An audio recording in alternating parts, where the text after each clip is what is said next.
Welcome to One Thought Growth. My name is Zach. Today we are going to dive into the 4 keys to help you master the second agreement, don't take anything personally.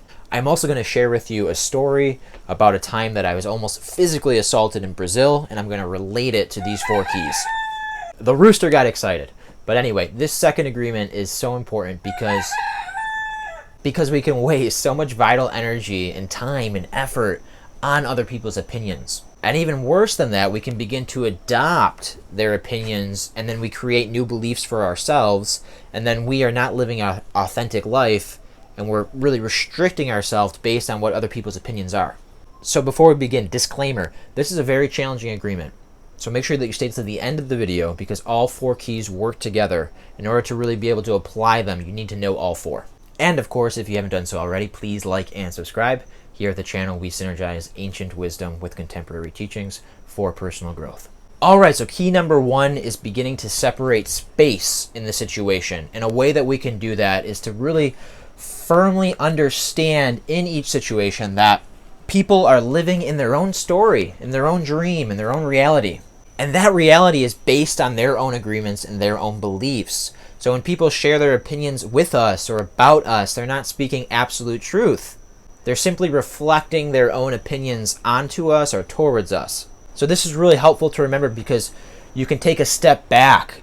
You know, I've noticed on my own self, when I take things personally, I become the primary character in the whole situation. I feel as if I'm the primary character. But in reality, I'm the primary character in my own life.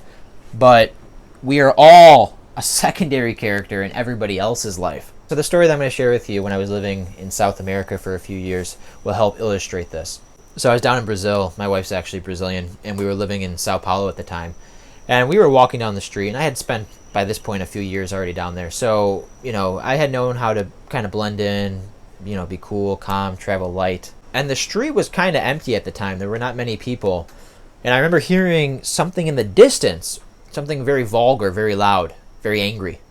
Now I speak Portuguese and Spanish, so I could understand what the person was saying. I just didn't know at that exact moment who it was directed to. So I remember my first instinct was to look down, but then naturally I looked up, and I realized that the person about 40 feet walking towards me was staring right at me and basically saying that, you know, he was going to kill me, you know, all of these very vulgar, you could say racist things, but ultimately that he wanted to hurt me. And I remember being like, oh gosh, you know, honestly, I'll be very straightforward. When those situations come up in life, you enter into such kind of like a survival mode that you're not really thinking much about anything. You're just very focused on surviving, and basically all your instincts come into play. So I did not like go through these keys at that exact moment. Like, oh, he's talking about assaulting me. Let me go through key 1. On the contrary. But I'm going to return back to this story. But nonetheless, key number 1 is illustrated there. That guy does not know me. I've never met him. I've never done anything to him. You know, I'm just walking harmlessly down the street. But I am representing something to him, or I am symbolizing something to him, or, you know, whatever it is. But he is simply sharing his beliefs about his world, and he's projecting it onto me. And that's why it's helpful to remember that what people say about you is actually often a reflection of that person. We often want to take it on as if, oh, you know, this person is just talking about me. But a lot of times it shows the character of that person. And this leads directly into key number 2, which is you are not responsible for other people. You're not responsible for their actions. You're not responsible for their words. All that you can do is take full responsibility for your actions. And this is so important because when we take things personally, we want to fight back. We get defensive.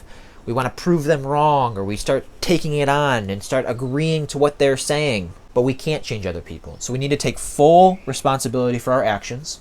And in order to do this, we have to root ourselves in who we are. So that means really understanding who we are. We want to know what our values are, what our moral code is.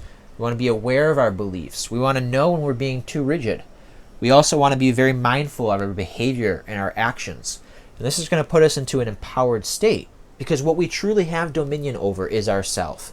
That is what we truly have full responsibility over. We cannot change others. So the second key is take full responsibility for your actions. All right, so back to the story. So this guy's getting closer to me. I don't know what to do. I looked around. There was no corridors. There's nowhere to run. I didn't want to run, honestly. And I didn't want to turn my back either. It's just something about like if you're gonna do it, face me head on, because when you turn your back in these situations, you don't know what can happen. I'll share with you some advice that I received before I moved to South America for the first time when I was 19 years old. And the advice is very simple. When you feel like you're in danger, or you feel like something's going to happen, just keep eye contact on the person. Don't look away. Now, I know I told you my first instinct was to look down, and that was, but then I remembered the advice. So what I did was I just stared directly at the guy's eyes. I just looked at him like that, and I didn't break eye contact. And honestly, we just walked right by each other, and he kept yelling at me. And as we walked, I just kept staring at him. I kept turning my head to make sure that, like, I still see you. Don't try and pull anything. Anyway, we passed each other, and then, we obviously walked away, and then my wife and I kind of scurried across the street. And by scurried, I mean full out sprint. No, I'm just joking. You got to keep it calm and cool. But I was definitely really nervous, and I was definitely like a little overwhelmed because obviously it was a threat. But the story really illustrates again that guy's in his space. I can't change him. I don't need to take it personally, but I do need to take responsibility for my actions. So that's why, again, I was aware of that technique of staring in the eyes. That's all I could do, and then go from there. But this goes even deeper, because basically what happens in a situation like that is when we receive hate from someone, there's still choices after the action's finished. So therefore, I had to make a choice. Is that, am I going to take on the agreement that people are racist towards me and that people think they want to hurt me and they want to hate me? Because our agreements are very powerful. Our inner world reflects out into the outer world. So after that happened, I really had to sit down because I was feeling very self-conscious. So I really had to focus to make sure that I didn't adopt the agreement that people were out to get me. So key 2 is super, super powerful. All right, key number 3. Surround yourself with positive people. Do your best to surround yourself with people that are positive and that can share criticism, but they're not going to attack you, like a vulture, or they're not going to try and bring you down. And this, of course, is not the easiest thing to do. There's people in our lives that we care about, that we know might be a negative influence, and it's hard to let them go. But we can, share with them with our words, like, hey, I don't appreciate when you do that. But if things keep going on, there's always a point when you might have to cut the string and separate. The 4th key is walk with love, compassion, and always be mindful. Hate does not dispel hate. Love dispels hate.